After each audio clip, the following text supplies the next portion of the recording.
Assalamualaikum warahmatullahi wabarakatuh. Selamat pagi teman-teman semua. Bukit Jasmine sekarang mendung. Dari tadi udah mulai hujan tapi nggak terlalu besar. Dari tadi malam sih sebenarnya. Dan sepertinya di sini kita sudah musim hujan ya. Sudah masuk nih musim hujannya. Nah teman-teman, ternyata saya ingin lanjut ya tentang Veles ini. Kemarin kan saya sempat share tentang metode SPAP ya. Nah, sebenarnya saya kemarin tanya sama salah satu anggota grup di Thomas Grab yang beliau itu pakai metode SPAP dalam perawatan anggurnya.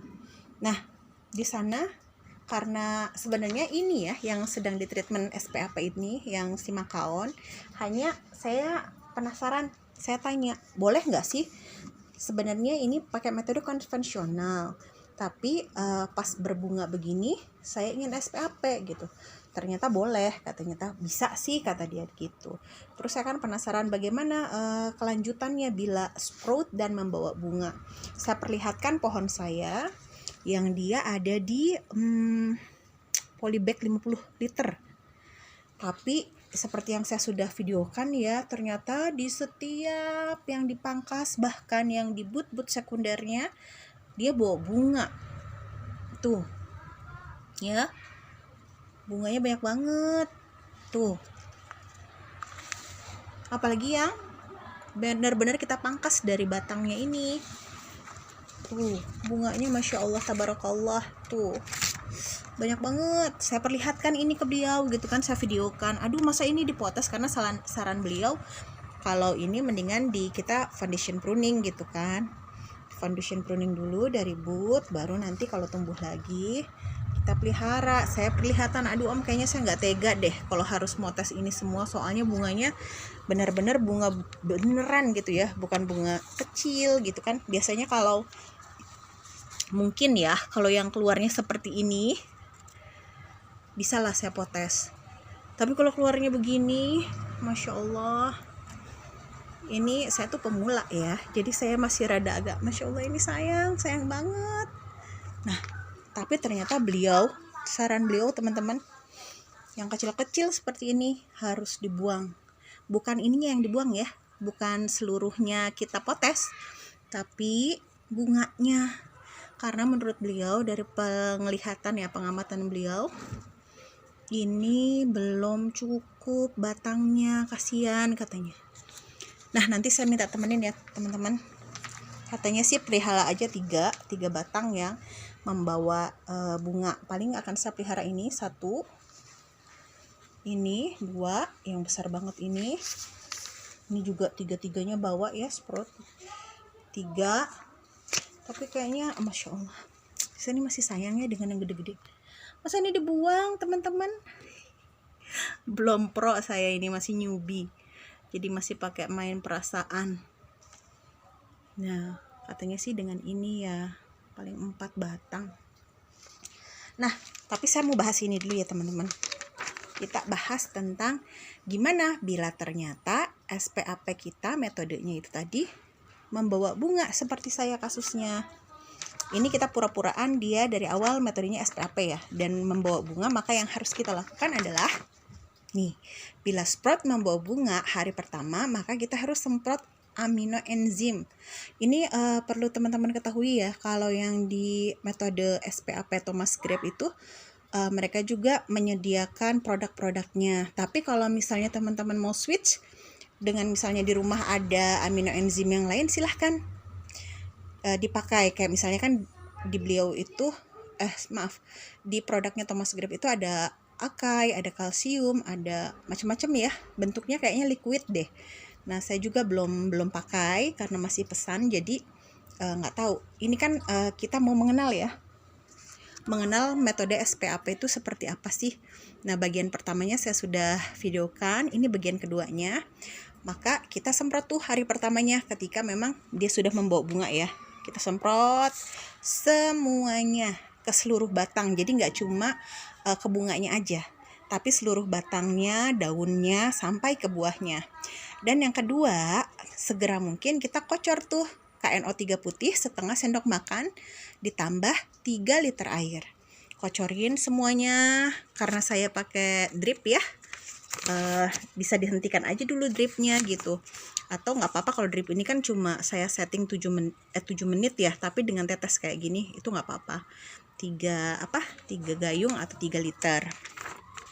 Selanjutnya di hari ketiganya kita bisa pakai disemprot pupuk mikro, atau kalau produknya Thomas Grab itu Akai ya. Tapi bisa katanya boleh pakai pupuk mikro lain. Kita semprot. Ini juga semuanya teman-teman, nggak cuma ke buahnya aja, tapi ke seluruh batang dan daun.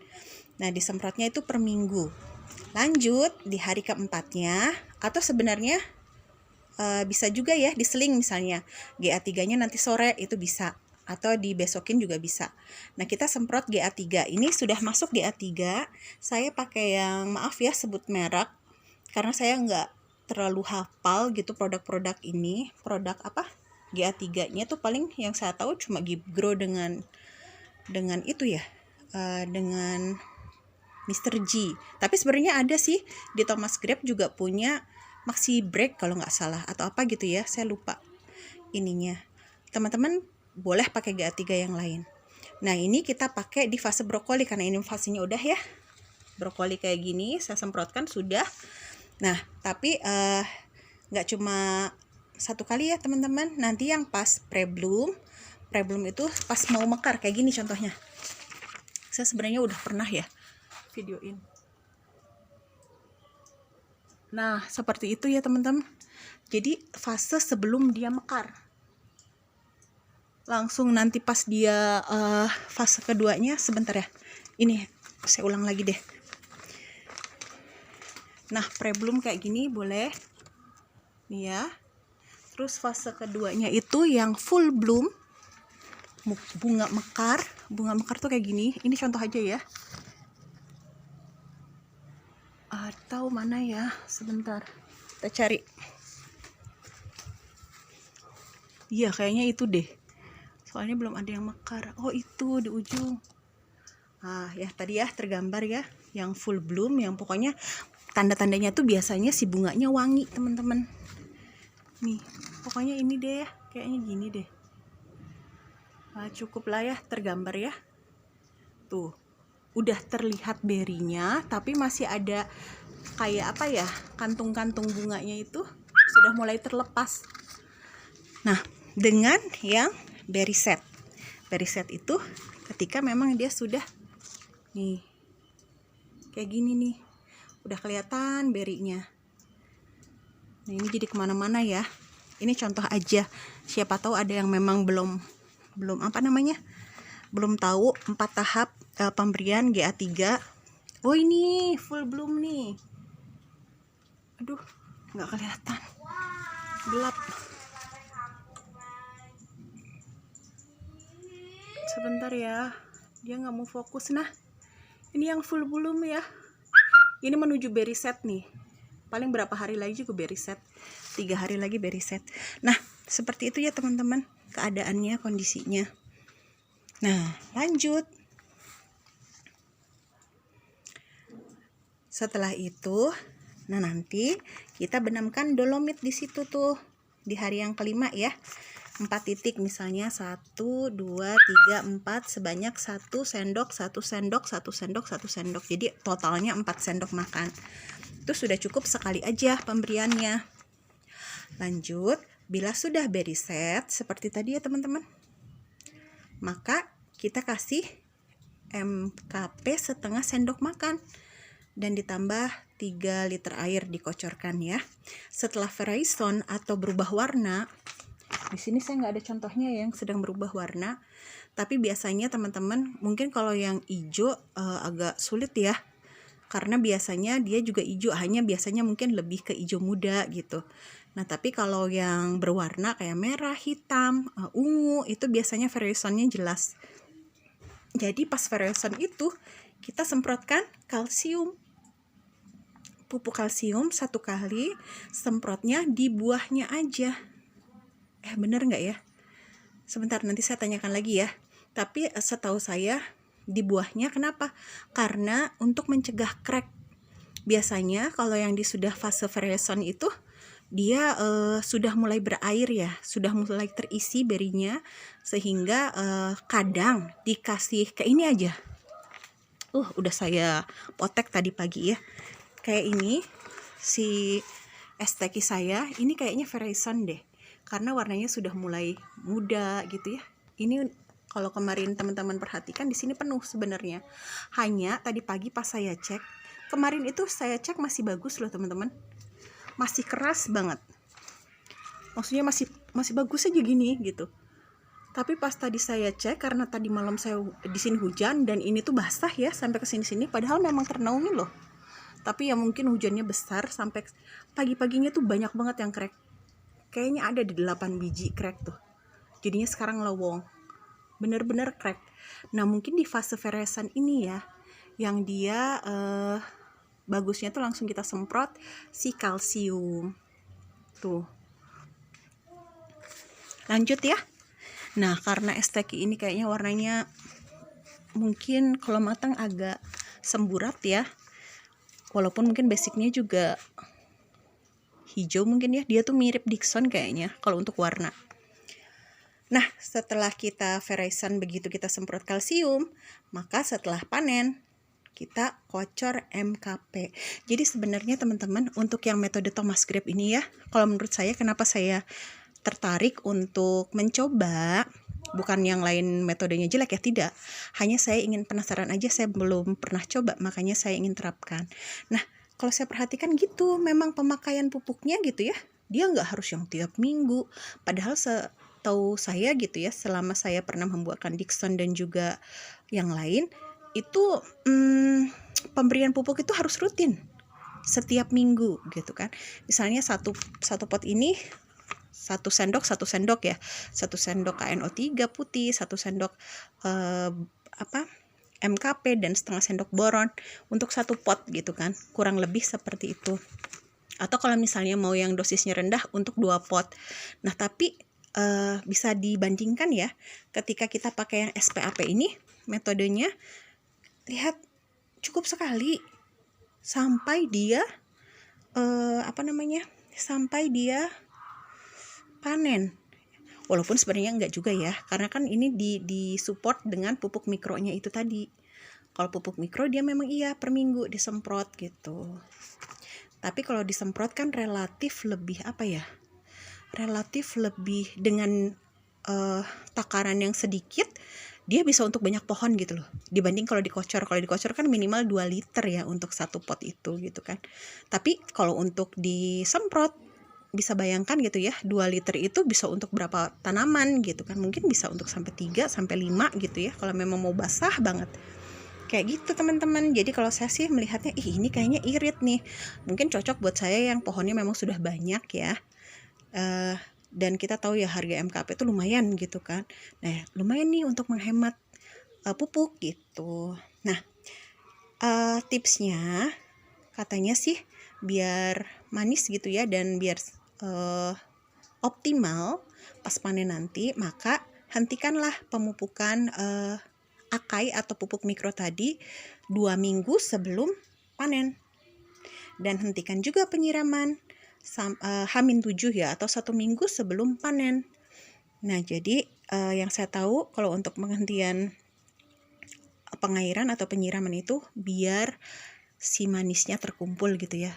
Jadi manisnya tuh enak gitu, si buahnya tuh manis maksud saya.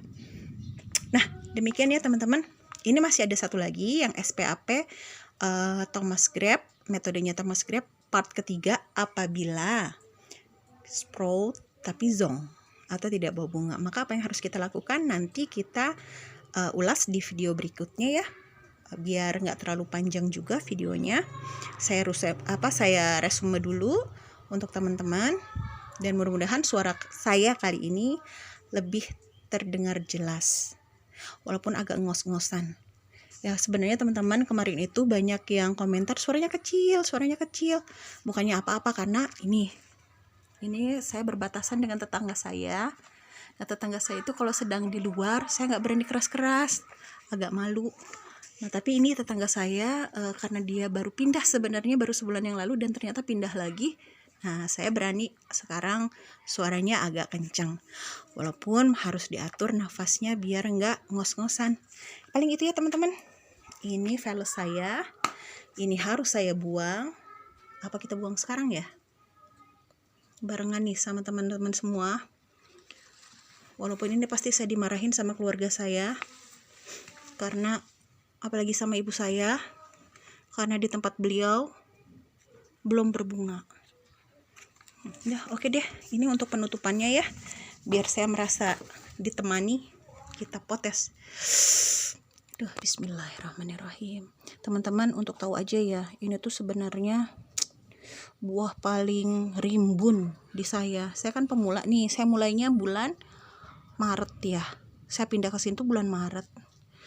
Ya, yang terbanyak ini. Dickson kemarin 9 dompol, tapi 2 dompolnya itu kena guyuran hujan, jadinya rontoknya parah banget. Yang lain, ya Allah, ini velos. Bismillah ya Allah. Bismillah ya Allah. Allahu Akbar. Nih, ditemenin deh. Ya demi ya, memang sih kalau ngelihat ininya ya, batangnya masih kurus. Lihat, jauh banget sama kelingking saya juga jauh. Mungkin ini yang terbaik ya. Tapi gini ternyata ya. Bener tuh, velos tuh kalau untuk kecantikan ya, kayaknya bakalan cantik emang. Nih, Masya Allah. Oke, ini kita biarkan. Terlalu kita cari. Ya Allah. Ih, rasanya mah maunya enggak ya teman-teman. Ya Allah. Bismillah. La haula wala quwata illa billah. Masya Allah. Saya nggak tega deh yang ini, beneran deh. Kayaknya saya nggak tega deh teman-teman. Ini nggak usah dicontoh ya. Tapi saya nggak tega deh. Soalnya bunganya bagus banget. Ini juga nongol lagi. Ya Allah. Mana kelihatan nggak? Ntar. Nih. Ini tuh nongol loh. Ini bunga loh. Aduh, nggak kelihatan ya, blur. Ntar. Nah, bunga loh itu. Oke, kalau sini saya sih berani. Mumpung dia belum besar juga. Tuh. Saya buang. Yang lain saya nggak berani deh teman-teman. Ini saya berani nih, yang kecil-kecil gini mah. Bismillah, bisa. Kecil. Tapi yang lain kayaknya enggak deh. Udah deh, bismillah deh. Saya nggak kuat deh. Masa segede gini dibuang ya. Bismillah aja deh. Jangan ditiru ya. Saya masih cemen. Nyalinya masih cemen. Jadi saya beranilah yang kalau kayak gini buang-buang kecil. Walaupun teman-teman jangan salah ya, sekecil ini karena dia belum mekar aja ini. Nanti dia gede loh. Gede banget loh ini. Tapi ya sudah. Oke, saya ternyata tidak bernyali. Jadi masih ada beberapa yang saya biarkan, padahal sarannya harusnya dibuang. Jangan ditiru ya teman-teman. Demikian deh laporan dari Bukit Jasmine. Wassalamualaikum warahmatullahi wabarakatuh.